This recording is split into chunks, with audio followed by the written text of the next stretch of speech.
you're stuck on an island like this, you can survive by eating this kind of plant.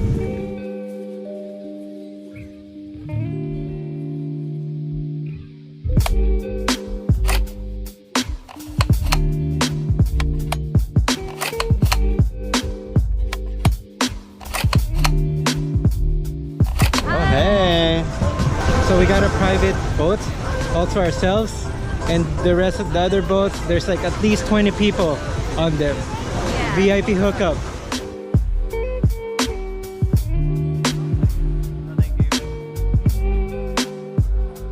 I'm also a member of Greenpeace International, supported by the United Nations, and I'm also an environmentalist. So it's my duties and responsibilities to inform you about the rules and regulation of our island hopping trip.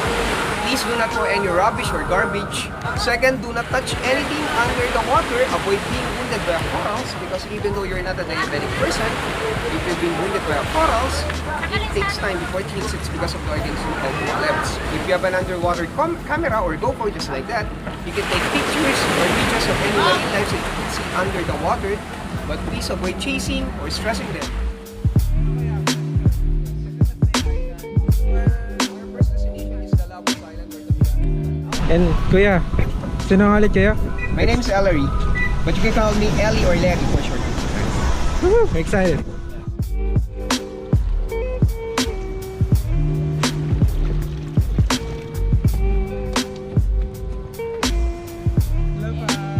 The real name of this place was called Talindak, or meaning small village. And when the Spaniards came, it became a small municipality of Taytay, and it was known and called as the El Baclit. The reason why it was called El Baclit, it's because most of the people in Taytay during the Spanish era evacuated here.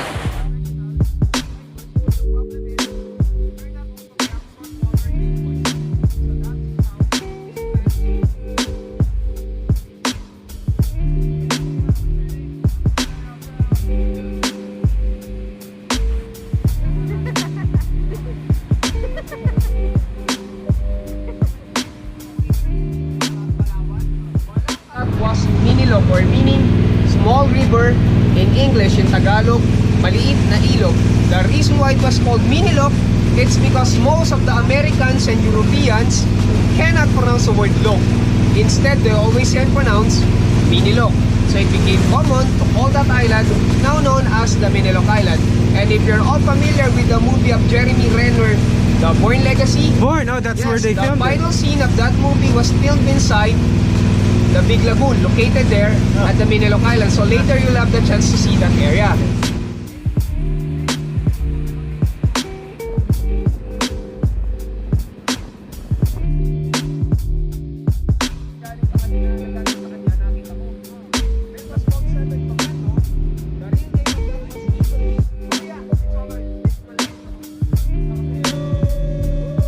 So this is how we buy alcohol and coconut, fresh coconut.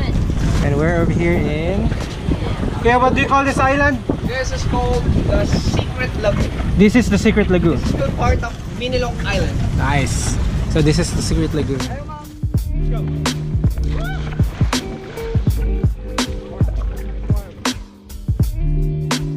So we're going to the Secret Lagoon, and it's not secret anymore because Kuya, yeah, it's a lot of people. It's not a secret. That's why it's not secret anymore.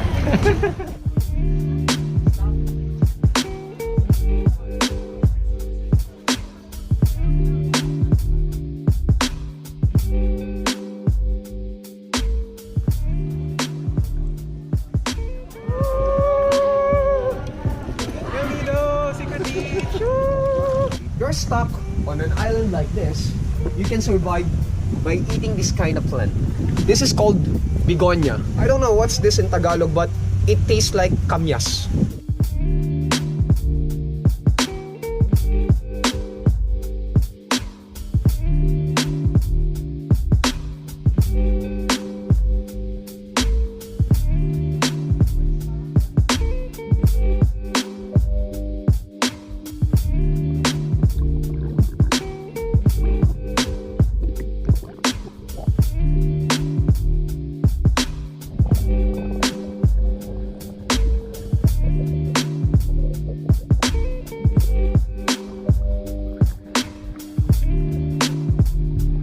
This is the real secret lagoon. See, there's only Here in the Shimizu island. Island. See, it's just us.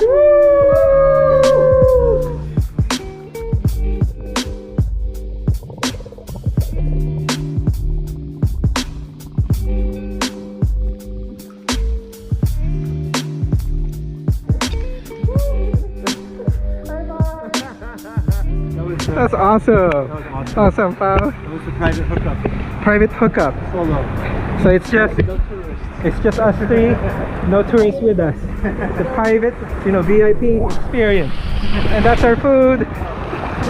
Yellow watermelon, much Yellow more wat- sweeter and juicier than the rest. Yellow watermelon. And here's our lunch. Care of Kuya. Jackfish. Jackfish. Or in Tagalog, we call this palakito. Talakito. And this is how our lunch look like. Actually, this is a typical Filipino picnic food. More adventures coming up. But now it's lunchtime. See you in a bit.